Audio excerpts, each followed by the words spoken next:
Hello friends, मी Vishakha global online मराठीमध्ये आपल्या सर्वांचं स्वागत आहे. आजच्या सेशनमध्ये आपल्याला PhD entrance test based exams आणि रिसर्च मेथॉलॉजीचा स्टडी करायचा आहे. MCQ प्रॅक्टिस आपण करत आहोत. जसं की आपण आधी थिअरी बघितली होती, आता थोडे MCQ प्रॅक्टिस करत आहोत आणि न्यू बॅच स्टार्ट होते 26 मे पासून, म्हणजे परवापासून न्यू बॅच स्टार्ट होते PhD एंट्रन्स टेस्ट पेड एक्झामच्या प्रिपरेशनसाठी. सो आपण तेव्हापासून परत एकदा थिअरी स्टार्ट करणार आहोत. So let start with the today's session with MCQ practice. Session start करण्यापूर्वी एक इम्पॉर्टंट सूचना किंवा संधी आहे त्या स्टुडंटसाठी जे स्टुडंट्स यावर्षीची एक्झाम टार्गेट करत आहेत, PhD एंट्रन्स एक्झाम टार्गेट करणाऱ्या स्टुडंट्ससाठी. जसं की आपल्याला माहिती आहे 50% सिलेबस हा पूर्णपणे रिसर्च मेथॉलॉजीवर असतो कुठल्याही पेट एक्झामसाठी. तसंच या पेट एक्झामचा म्हणजे SGBA युनिव्हर्सिटीचा देखील पॅटर्न जो आहे तो 50% रिसर्च मेथॉलॉजीवरचा आहे. तर त्यासाठी आम्ही एक फुल कोर्स घेऊन आलो आहोत जो तुम्हाला गॅरंटीड सिलेक्शन मिळवून देणार आहे. या फुल कोर्समध्ये आम्ही तुम्हाला मिळवून देणार आहे संपूर्ण अभ्यासक्रम, मॉक टेस्ट, संपूर्ण अभ्यासक्रमावरील notes, video lectures plus live lectures, त्याच्यानंतर 1500 प्लस MCQ PDF सरावासाठी. सराव सगळ्यात आवश्यक असतो तुमचा स्टडी झाल्यानंतर, त्यासाठी ही PDF देखील त्याच्यामध्ये इन्क्लूड करण्यात आलेली आहे. या फुल कोर्सची फीस आहे 699 रुपये आणि इकडे दिलेल्या व्हॉट्सअप नंबरवरती मेसेज करून लगेचच तुम्ही कोर्सला जॉईन होऊ शकता आणि आपल्या प्रिपरेशनला स्टार्ट करू शकता without any hesitation. So let's start with the session. बघूयाचा पहिला प्रश्न काय आहे.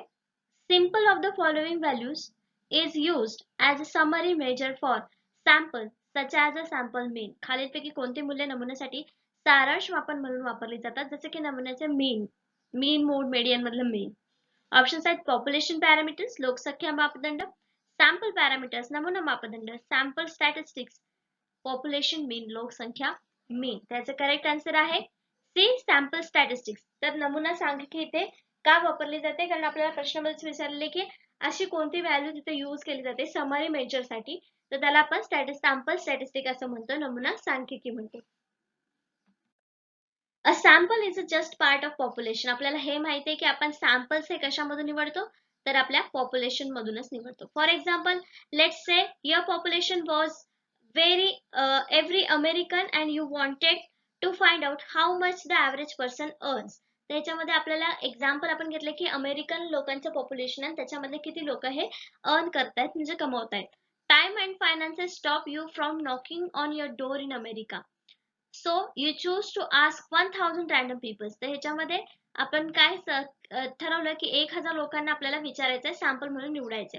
दिस 1000 पीपल इज युअर सॅम्पल. तर सगळ्या लोकांमधून फक्त आपण 1000 लोक निवडले, हे आपलं काय आहे, तर हे आपले सॅम्पल्स आहेत आपल्या रिसर्चसाठी. When you have your sample you will get some kind of statistic. जेव्हा आपण एखादा सॅम्पल घेतो, सॅम्पल जेव्हा ठरलं आपलं, हे आपलं 1000चं सॅम्पल ठरलेलं आहे, मग त्यातून आपल्याला ते काय मिळालेलं आहे, स्टॅटिस्टिक मिळालंय. तर किती टक्के लोकांमध्ये 1000 लोक आपण घेतलेले, म्हणजे यातून एक जे आन्सर मिळेल ते आपलं स्टॅटिस्टिकच असणार आहे ना. A statistic is a really just a piece of information. In this example average earnings. त्याच्यामध्ये आपण काय घेतलेलं आहे, तर ॲव्हरेज अर्निंग्स घेतलेलं आहे, म्हणजे स्टॅटिस्टिक काढतोच आहे आपण इथं. When your statistical information like an average, median or some other kind of statistics come from fraction of data or the part of population, it's called a sample statistic.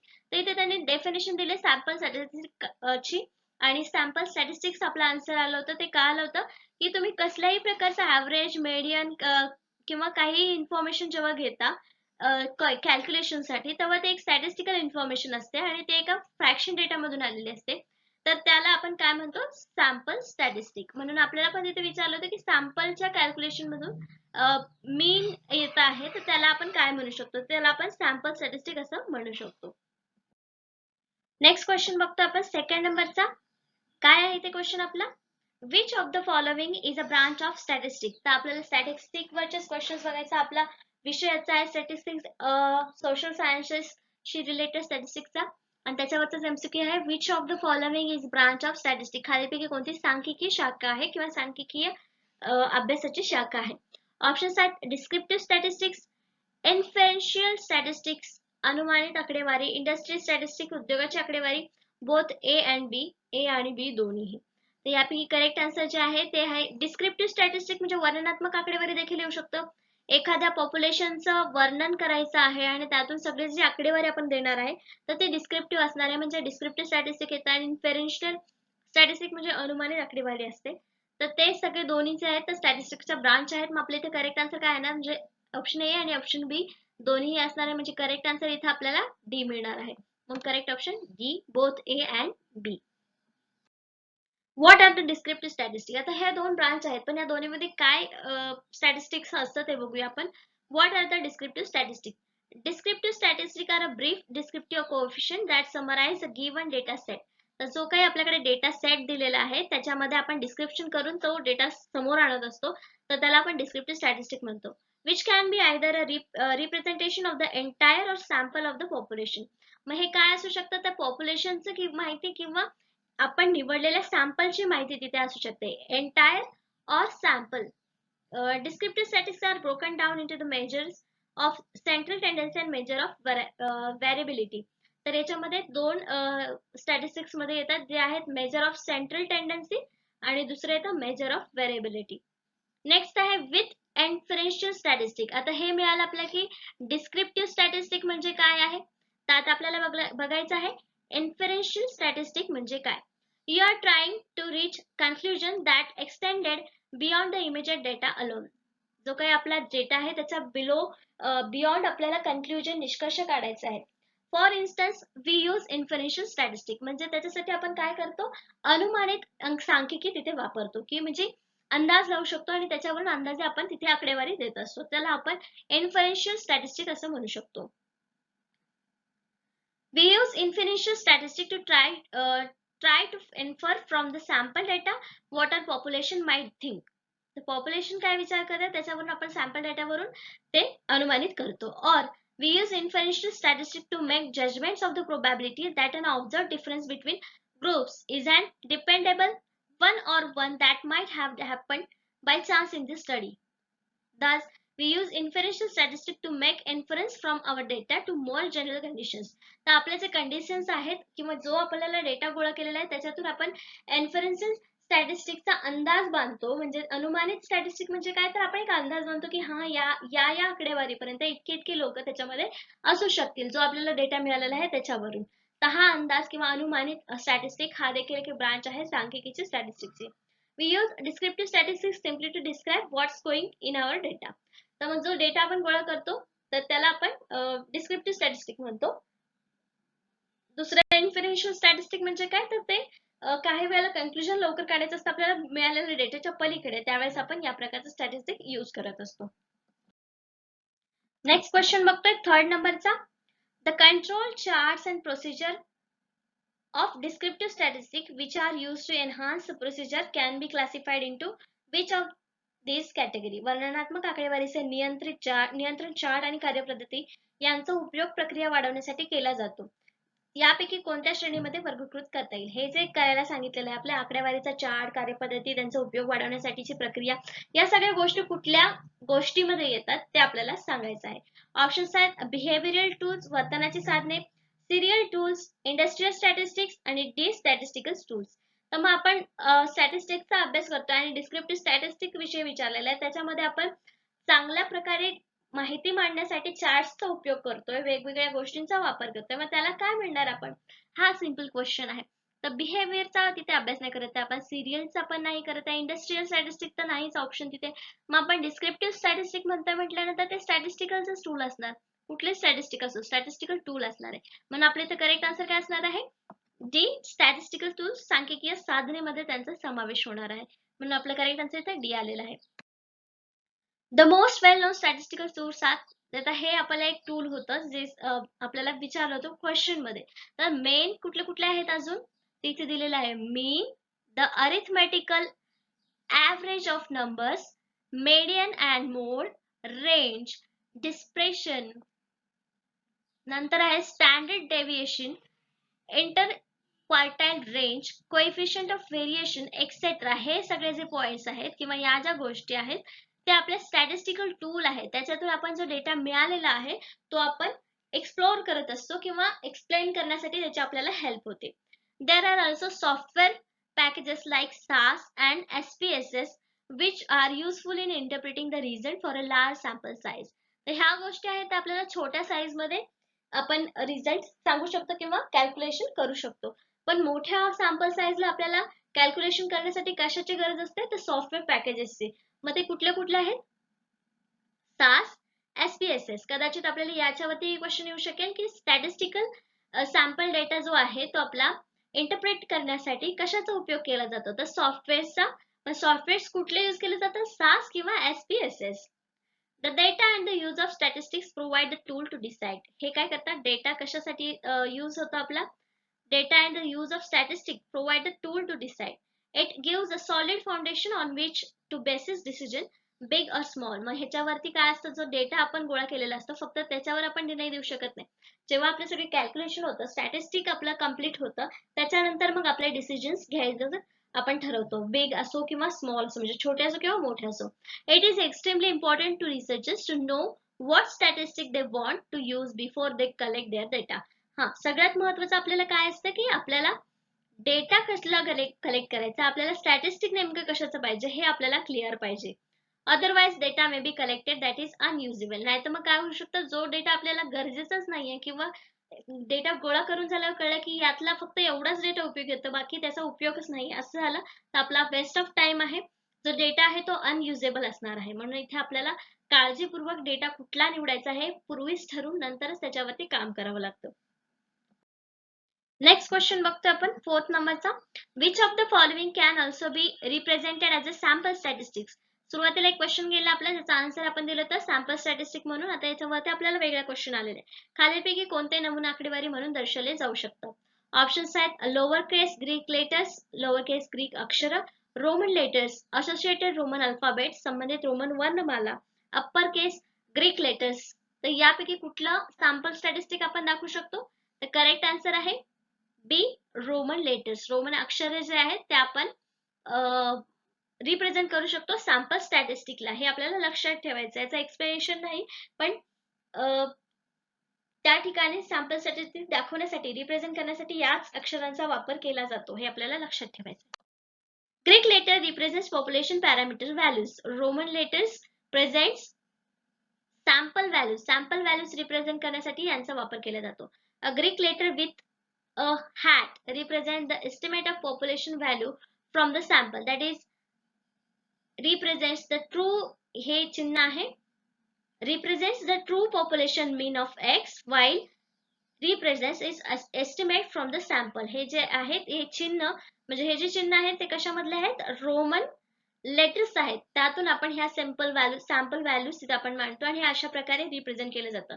म्हणून आपल्याला लक्षात ठेवायचं की सॅम्पल स्टॅटिस्टिक्स मध्ये Roman लेटर्सचा वापर केला जातो हे सगळ्या व्हॅल्यूज रिप्रेझेंट करण्यासाठी. नेक्स्ट क्वेश्चन बघतो आपण 5th नंबरचा. To which of the following options do individual respondents, focus groups and panels of respondents belongs. तिथे आपल्याला दिलेले खालीलपैकी कोणत्या पर्यायामध्ये वैयक्तिक प्रतिसादक, फोकस गट आणि प्रतिसादकर्त्यांचे पॅनल आहेत हे आपल्याला सांगायचं. ऑप्शन्स आहेत primary data sources, secondary data sources, item data sources and pointed data sources. तर आपण ह्याचा लास्ट लेक्चर मध्ये देखील अभ्यास केलेला आहे की हे जे गट आहेत ते कुठल्या सोर्स मध्ये येणार आहेत. वैयक्तिक प्रतिसादक, फोकस गट आणि प्रतिसादकर्ते पॅनल. म्हणजे क्वेश्चनर असू द्या, इंटरव्ह्यू असू द्या किंवा फोकस गट असू द्या, ते कशाचे असणार आहे, प्रायमरी डेटा सोर्सेस. म्हणजे इथे आपला करेक्ट आन्सर काय येणार आहे, ए प्रायमरी डेटा सोर्सेस, प्राथमिक डेटा स्त्रोत याचं करेक्ट आन्सर असणार आहे. प्रायमरी डेटा सोर्सेस मध्ये आणखीन कुठल्या कुठल्या गोष्टी येतात, ऑटोबायोग्राफीज अँड मेमोरीज. तर मेमरीज एखाद्या व्यक्तीच्या किंवा बायोग्राफीज या देखील प्रायमरी डेटा सोर्सेस आहेत. नंतर डायरीज, पर्सनल लेटर्स अँड करेस्पॉन्डन्स या पण गोष्टी त्याच्यामध्येच येतात. कधी कधी आपल्याला क्वेश्चन मध्ये हा ऑप्शन येऊन जातो आणि आपण विसरून जातो की डायरीज कुठल्या प्रकारचा सोर्स आहे, तर तो प्रायमरी डेटा सोर्स आहे. इंटरव्ह्यू, सर्वे अँड फील्डवर्क हे तर आपल्याला माहितीच आहे, हे आपल्याला पाठ झालेलं आहे की प्रायमरी डेटा सोर्सेस मध्येच येतात. Internet communication on email, blogs, listservs and news groups हे जे गोष्टी आहेत त्या सुद्धा प्रायमरी डेटा सोर्सेस मध्ये येतात. कारण ईमेल थ्रू देखील आपण इन्फॉर्मेशन कलेक्ट करू शकतो. म्हणजे जसं की आपण क्वेश्चन पाठवतो किंवा इंटरव्ह्यूचे क्वेश्चन्स पाठवतो, हे सगळ्या गोष्टी इंटरनेटवरून, ईमेल वरून देखील होऊ शकतात. म्हणजे हा पण आपला प्रायमरी डेटा सोर्स आहे. नंतर फोटोग्राफ्स, ड्रॉइंग्स अँड पोस्टर्स त्याच्यावरून जी माहिती मिळते ते देखील प्रायमरी डेटा सोर्स आहे. Works works of arts and literature जे काय आहे म्हणजे साहित्य आणि कलेविषयीचं जे काम आहे ते सुद्धा आपलं प्रायमरी डेटा सोर्सेस मध्येच येतं. म्हणजे कसं फोटोग्राफ्स आणि ड्रॉइंग वरून आपण अंदाज लावू शकतो किंवा माहिती नवीन आपल्याला मिळते. मग हे सुद्धा आपण नवीनच माहिती गोळा करतो ना, म्हणून हे प्रायमरी डेटा सोर्सेस मध्ये इन्क्लूड केलेले आहेत. नेक्स्ट क्वेश्चन बघतो आपण 6 नंबरचा. What are the variable whose calculation is done according to the weight, height and the length known as? कोणत्याही व्हेरिएबल्सची गणना केली जाते, त्यांची गणना वजन, उंची आणि लांबीनुसार केली जाते. हे सगळ्या गोष्टी आपण लक्षात ठेवून त्यांची गणना केली जाते. त्यांना काय म्हणतात? ऑप्शन्स आहेत flow chart variables, discrete variables, continuous variable आणि मेजरिंग व्हेरिएबल्स. फ्लो चार्ट विसंगत सतत चल मोजणे मेजरिंग. तर हे सगळे व्हेरिएबल्सचे प्रकार आहेत आणि त्यातला हा प्रकार कोणता आहे ज्याच्यामध्ये वजन, उंची आणि लांबीनुसार गणना केली जाते. तर याचं करेक्ट आन्सर आहे सी कंटिन्युअस व्हेरिएबल. ते कसं आपल्याला पुढे चेक करायचं आहे पण याचं करेक्ट आन्सर मी तुम्हाला सांगते. ते आहे कंटिन्युअस व्हेरिएबल म्हणजे सतत चल. A continuous variable is a specific kind of quantitative variable used in a statistic to describe data that is measurable in some way. तर इथे काय सांगलेलं कंटिन्युअस व्हेरिएबल काय आहे की कुठल्याही व्हेरिएबल म्हणजे असं मोजता येण्यासारखा व्हेरिएबल जर असेल तर तो कंटिन्युअस व्हेरिएबल मध्ये येणार आहे. तो क्वांटिटेटिव्ह मधला एक प्रकार आहे. क्वांटिटेटिव्ह व्हेरिएबल डेटा मधला प्रकार आहे. स्टॅटिस्टिक मध्ये यूज केला जातो डेटा डिस्क्राइब करण्यासाठी जो कसाही मोजला जाऊ शकतो. If your data deals with the measuring height, weight, time, then you have a continuous variable. जर तुमचा जो डेटा आहे टाइम, हाईट म्हणजे उंची, वजन याविषयी जर काही माहिती देत असेल तर तो एक कंटिन्युअस व्हेरिएबल आहे असं आपण म्हणू शकतो. A variable is said to be continuous if it can assume an infinite number of real values. म्हणजे a variable जे कंटिन्युअस व्हेरिएबल अशा वेळेस सुद्धा उपयोगी केला जाऊ शकतो किंवा कन्सिडर केला जाऊ शकतो जेव्हा तिथे आपण अज्युम करतो की तो इनफायनाइट आहे किंवा नंबर ऑफ रिअल व्हॅल्यूज आहे कुठलाही एक नंबर आहे तेव्हा तो एक कंटिन्युअस व्हेरिएबलच असतो. Example of continuous variable are distance, age, temperature.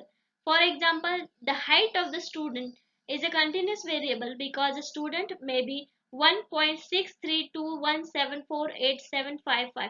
हे कंटिन्युअस व्हेरिएबल आहे. इथे म्हणजे संपत नाही आहे. इनफायनाइट जरी असलं तरी हा एक नंबर आहे म्हणून याला आपण कंटिन्युअस व्हेरिएबल असं इथे कन्सिडर करू शकतो. नेक्स्ट क्वेश्चन आपण बघतोय 7th नंबरचा. Which method used to examine inflation rate anticipation, unemployment rate and capacity utilization to produce products?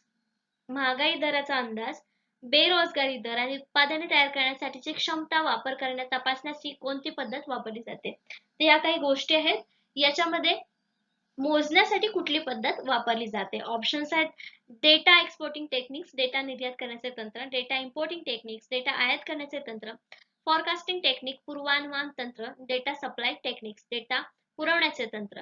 तर ही एक नवीन कन्सेप्ट आहे पण याचं करेक्ट आन्सर आहे सी फॉरकास्टिंग टेक्निक. तर त्या गोष्टीला आपण काय म्हणतो फॉरकास्टिंग टेक्निक पूर्वानुमान तंत्र असं म्हणतो. तर ते कसं ते आपण बघूयात.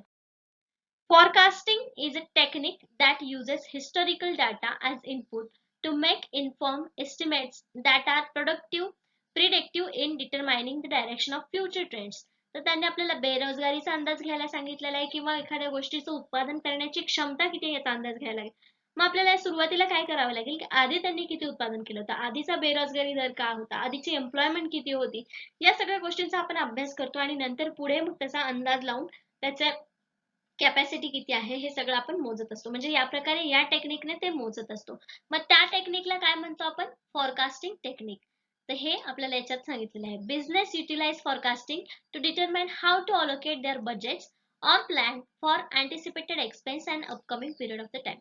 तर बिझनेस मध्ये या प्रकारचं टेक्निक आपण वापरत असतो कारण मागच्या वेळेस आपल्याला किती बिझनेस मध्ये फायदा झालाय, किती तोटा झालेला आहे, कुठलं बजेट आपण दिलं होतं ते बजेट व्यवस्थित होतं की नाही, हे सगळं आपल्याला मागच्या गोष्टीवरून पुढच्या फ्युचरच्या गोष्टीसाठी प्लॅनिंग करण्यासाठी किंवा पुढचा एक्सपेन्स आपल्याला काढण्यासाठी त्याचा वापर करावा लागतो. त्या टेक्निकला फॉरकास्टिंग टेक्निक म्हणतात.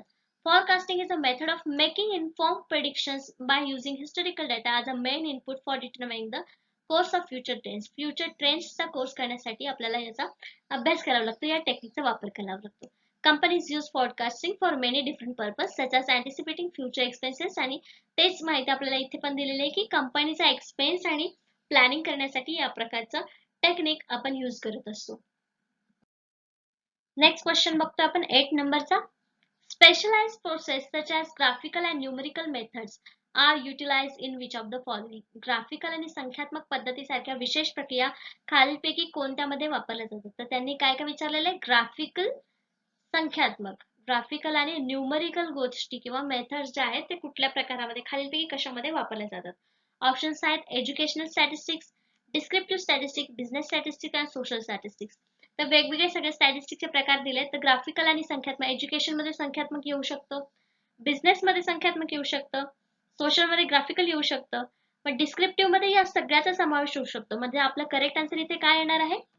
बी, डिस्क्रिप्टिव्ह स्टॅटिस्टिक. डिस्क्रिप्टिव्ह स्टॅटिस्टिक मध्ये हे पण येऊ शकतं, हे पण येऊ शकतं आणि हे पण येऊ शकतं. म्हणून आपलं करेक्ट आन्सर इथे बी आलेलं आहे. सगळ्याचा समावेश याच्यामध्ये होतो. ग्राफिकल आणि संख्यात्मक पद्धतीचा यामध्ये वापर केला जातो. A descriptive statistic is a summary statistic that quantitatively describe and summarize features from the collection of information, while descriptive statistics is a process of using and analyzing those statistics. तर त्यांनी सांगितले की डिस्क्रिप्टिव्ह स्टॅटिस्टिक्स मध्ये काय येते? सगळी quantitative माहिती आपल्याला येते, डिस्क्राईब केलेली, समराईज केलेली, शॉर्ट केलेली किंवा त्याचे फीचर्स काय असतील ते सगळी इन्फॉर्मेशन आपण डिस्क्रिप्टिव्ह स्टॅटिस्टिक्स मध्ये देऊन टाकतो. आणि डिस्क्रिप्टिव्ह स्टॅटिस्टिक्स ही एक प्रोसेस आहे आपला डेटा जो आहे, स्टॅटिस्टिक्स जे आहे ते विश्लेषण करण्याची. Descriptive statistics are used to describe the summarize the characteristics of sample or data set. जो डेटा सेट आहे, सॅम्पल आहे, त्याचं कॅरेक्टरिस्टिक्स, वैशिष्ट्य काय आहेत हे समराइज करणं किंवा डिस्क्राईब करणं हे डिस्क्रिप्टिव्ह स्टॅटिस्टिक्सचं काम आहे. समराइज करणं किंवा डिस्क्राईब करणं. Such as variables means, standard deviation for or frequency, inferential statistic. This type of statistic can help us understand the collection proportions of the element of the data sample. हे काय आपल्याला मदत करतात? तर data samples जे आहेत त्याचे proportion समजण्यासाठी मदत करतं डिस्क्रिप्टिव्ह स्टॅटिस्टिक्स. नेक्स्ट क्वेश्चन आहे 9th नंबरचा. What is the scale applied in statistics which imparts difference of magnitude and proportions is consider as. आकडेवारीमध्ये कोणते प्रमाण लागू केले जाते ते परिमाण आणि प्रमाणामध्ये फरक देते असे मानले जाते. म्हणजे जे काही गोष्टी आहेत स्टॅटिस्टिक मध्ये ते आपल्याला स्केल्स मध्ये, आकडेवारीमध्ये पण प्रमाण वेगळं वेगळं लागू करतं आणि परिमाण जे काही आन्सर्स आहेत किंवा आपलं उत्तरे येत आहेत गणितांनी किंवा कॅल्क्युलेशन्सनी त्याच्या प्रमाणामध्ये देखील फरक देतं. तर या सगळ्यांना काय मानलं जातं? ऑप्शन्स आहेत एक्सपोनेन्शियल स्केल, घातांक प्रमाण, गुडनेस स्केल, चांगुलपणाचे प्रमाण, रेशिओ स्केल आणि सॅटिस्फॅक्टरी स्केल. तर हे सगळ्या जे गोष्टी आहेत एक्सपोनेन्शियल स्केल, गुडनेस स्केल आणि सॅटिस्फॅक्टरी स्केल हे आपण रिलेटेड टू सोशल सायन्सेस किंवा सोशल सब्जेक्ट, सोशल रिसर्चशी रिलेटेड करू शकतो. पण हे जेव्हा स्टॅटिस्टिक्स रिलेटेड असतं तेव्हा ते एक रेशिओ स्केल आपण त्याला म्हणतो, एक प्रमाण त्याला म्हणतो. म्हणून याचं करेक्ट आन्सर इथे सी आहे. रेशिओ स्केल, प्रमाण याला आपण म्हणतो, जे आपल्याला सगळ्या कॅल्क्युलेशन्स मध्ये, आकडेवारीमध्ये प्रमाण लागू करून देते किंवा परिमाण आणि प्रमाणामध्ये फरक देते. Ratio scale. आता रेशिओ स्केल म्हणजे काय नेमकं समजून घ्यायचं आहे. Ratio scale is a most informative scale as it tends to tell about the order and the number of the object. तर रेशिओ स्केल नेमकं आपल्याला काय सांगते? Order and the number of the object between values of the scales. The most common example of these scales are height, money, age, weight scale. तर आपल्याला याच्यामध्ये ratio scale नेमकं काय सांगतं? एखादा नंबर आहे, ऑर्डर आहे आणि नंबर आहे, त्यांच्यामधला फरक किंवा व्हॅल्यू मधला फरक हे सांगण्याचं काम आपल्याला रेशिओ स्केल करतं. आणि एक्झाम्पल काय आहे? तर हाईट, मनी, एज, वेट. जसं की इथं म्हणतो आपण दोन मुलांचं उदाहरण घेतो की याची हाईट एवढी आहे आणि त्याची हाईट एवढी आहे, तर दोघांचा रेशिओ आपण काढू शकतो. हे सगळं रेशिओ स्केलनुसार चालत असतं. A ratio scale is quantitative scale where there is a true, zero and the equal intervals between neighboring points. त्याच्यामध्ये आपल्याला रेशिओ स्केल ही कशाशी रिलेटेड? क्वांटिटेटिव्ह स्केलशी रिलेटेड आहे. There is a true, zero and equal intervals between neighbors points. Unlike on an interval scale, a zero on a ratio scale means there is a total absence of the variables you are measuring. तर zero पासून start होतात आणि zero म्हणजे काय? तिथं variables अजिबात नाही. Absence of variables. Length, area and the population are the examples of ratio scale. तर ह्याच्यामध्ये देखील आपण रेशिओ स्केलचा वापर केला जातो असं आपण सांगू शकतो. नेक्स्ट क्वेश्चन बघतोय आपण 10 नंबरचा. Review of performance appraisal, labour turnover rates, planning of incentives and training programme are the example of which of the following. कामगिरी मूल्यांकनाचा आढावा. इथे पण आपण स्टॅटिस्टिक यूज करणार आहे. काय काय घेतलंय तर परफॉर्मन्स अप्रायझल, नंतर टर्नओव्हर घेतलाय, कामगार उलाढालीचे दर, प्रोत्साहनाचे नियोजनाचे प्रशिक्षण कार्यक्रम. यापैकी खालीलपैकी कोणत्या गोष्टीचे उदाहरण आहे. तर हे पण आकडेवारीच आहे, याच्यामध्ये पण आपल्याला मॅनेजमेंटच करायचं आहे. पण यापैकी करेक्ट आन्सर कोणता आहे ज्याच्यामध्ये या सगळ्याला आपण म्हणतो. ऑप्शन्स आहेत statistic in production, statistics in marketing, statistics in finance, statistics in personal management. त्याचे करेक्ट आन्सर काय येणार आहे. करेक्ट आन्सर आहे D, statistical in personal management, कर्मचारी व्यवस्थापनातील आकडेवारी ज्याला आपण म्हणतो. का तर याच्यामध्ये आपण सगळं कामगारांशी रिलेटेड त्यांनी विचारलेल्या गोष्टी की परफॉर्मन्स अप्रायझल म्हणजे कामगार जे काम करतात त्यांच्या परफॉर्मन्सचा अप्रायझल करायचं आहे. त्याच्यानंतर त्यांचं टर्न ओव्हर कसं आहे, रेट काय आहे, तो सगळा अभ्यास करायचा आहे. मग ह्याला काय म्हणतात, हे एक प्रकारचं स्टॅटिस्टिक्स आहे. पण या प्रकाराला काय म्हणतात, ही उदाहरणं कशाची आहेत तर ती आहेत पर्सनल मॅनेजमेंट, कर्मचारी व्यवस्थापनातील आकडेवारी याला आपण असं म्हणतो. म्हणजे करेक्ट आन्सर डी आलेला आहे. The statistics help to understand, capture and predict the randomness of our world. The main statistic काय करतं आपल्याला की जगाबद्दल किंवा रँडमनेस बद्दल जगाच्या सगळ्या माहिती सांगण्यासाठी आपल्याला हेल्प करतं statistics. It can reduce risk by estimating uncertainties and several hidden aspects in day to day HR process. तर ह्या सगळ्या गोष्टी कशामध्ये होतात, आपल्या डेली HR प्रोसेसमध्ये देखील गोष्टी होत असतात. Statistical analysis provides a framework for organising data. तर हे अनालिसिस काय करतं अजून तर एक फ्रेमवर्क देतं आपल्याला कुठलाही डेटा ऑर्गनाइज करण्यासाठी, डेटा विश्लेषण करण्यासाठी आणि examining business problems in a logical and systematic way. तर जे बिझनेस मधले प्रॉब्लेम्स आहेत ते सुद्धा समजण्यासाठी, त्याला तर्क लावण्यासाठी सिस्टमॅटिक वे आपल्याला स्टॅटिस्टिक्स देत असतात.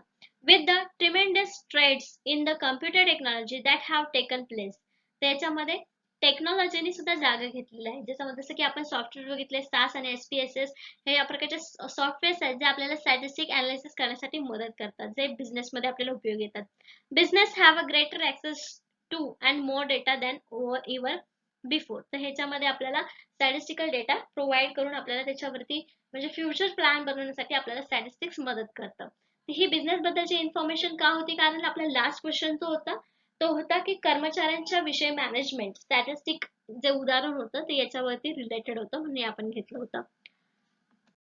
तर अशा प्रकारे आजचे आपले 10 प्रश्न आणि त्यावरचे 10 कन्सेप्ट आपण इथे क्लिअर केलेले आहेत. नेक्स्ट लेक्चरमध्ये आपल्याला याच युनिटवरचे 10 MCQs बघायचे आहेत आणि कन्सेप्ट देखील क्लिअर करायचे आहे. होपफुली स्टॅटिस्टिक विषय तेवढा अवघड आपल्याला वाटला नाही पाहिजे, म्हणून आपण ह्या छोट्या छोट्या कन्सेप्ट आधी सुरुवातीला घेऊ, नंतर कॅल्क्युलेशन्स वाले आपण बघूया.